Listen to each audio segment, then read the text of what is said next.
Today we're looking at the Battle of Saratoga. Hello, welcome to the Daily Bellringer. Please don't forget to subscribe and take a look at the questions down in the description.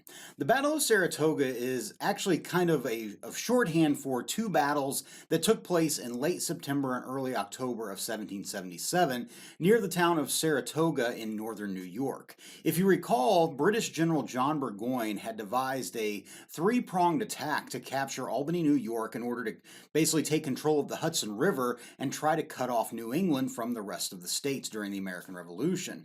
Basically, the strategy was to cut off the head of the snake. And so Burgoyne's march was a complete disaster, as other British commanders did not follow through with their parts of the plan, and constant harassment by American snipers and guerrilla tactics had slowed Burgoyne's march down to a crawl. To learn more about what happened during Burgoyne's march, just take a look at my other video that strictly focuses on Burgoyne's march to Albany. But by mid-September, Burgoyne's army of approximately 7,500 troops was low on supplies and desperately needed to reach a British-held city or stronghold after weeks and weeks of marching through the wilderness of northern New York. Burgoyne's plan was to march south and attempt to join up with British General William Howe near Philadelphia. In his path, however, was the Northern Department of the Continental Army, numbering about 6,500 troops and commanded by General Horatio Gates. Gates was actually born in Britain and had fought in the French and Indian War, but had moved to the colonies in 1772, purchased a plantation, and was actually a strong supporter of American independence.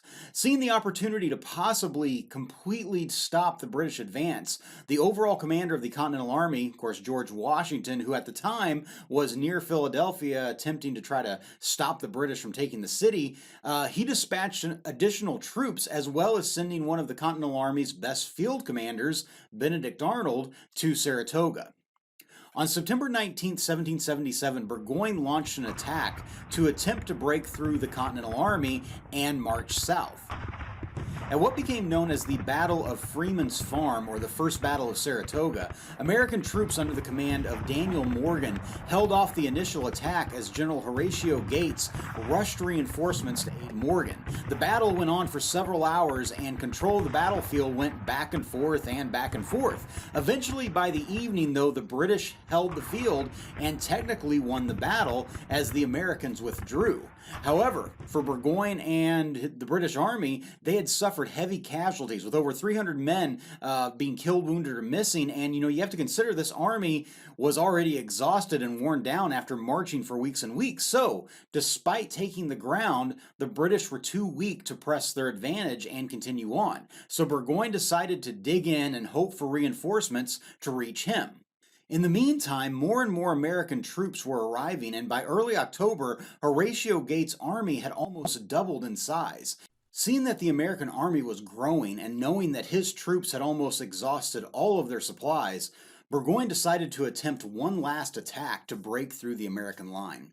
On the morning of October 7, 1777, the British attempted to attack the left flank of the American line in what became known as the Battle of Bemis Heights. Of course, by this point, the Americans had had time to fortify their position, and with strong defenses engineered by Thaddeus Kosciuszko, who was a Polish commander who had joined on the American side and had aided in slowing Burgoyne's march through northern New York. During the Battle of Bemis Heights, the Americans, led by Benedict Arnold, who of course George Washington had dispatched there, charged into the British. Arnold himself was shot through the left leg but continued to fight. The British were forced back, and many considered Arnold to be the true hero of the battle. However, it was Horatio Gates that would take all of the credit. The British retreated, and within a few days were completely surrounded by the Americans, and with their supplies almost completely gone, Burgoyne had no choice but to surrender to the Americans. On October 17, 1777, Burgoyne surrendered his army to Horatio Gates. The scene which you see here in John Trumbull's famous painting that is in the rotunda of the U.S. Capitol, painted in 1821, depicts Burgoyne symbolically handing over his sword to Gates, who instead is motioning for him to join him in the tent to discuss the terms of surrender. The victory here was a huge turning point in the American Revolution. This was the first victory in a major battle for the Americans. Many began to call for Horatio Gates to take George Washington's position as the commander of the entire Continental Army, and the two would actually remain rivals throughout the remainder of the war.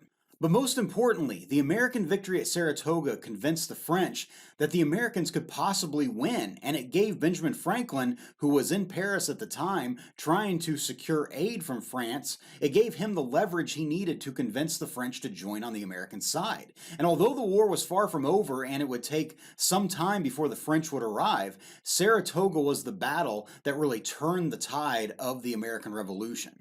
So, with that, hopefully you learned something, and thanks for watching.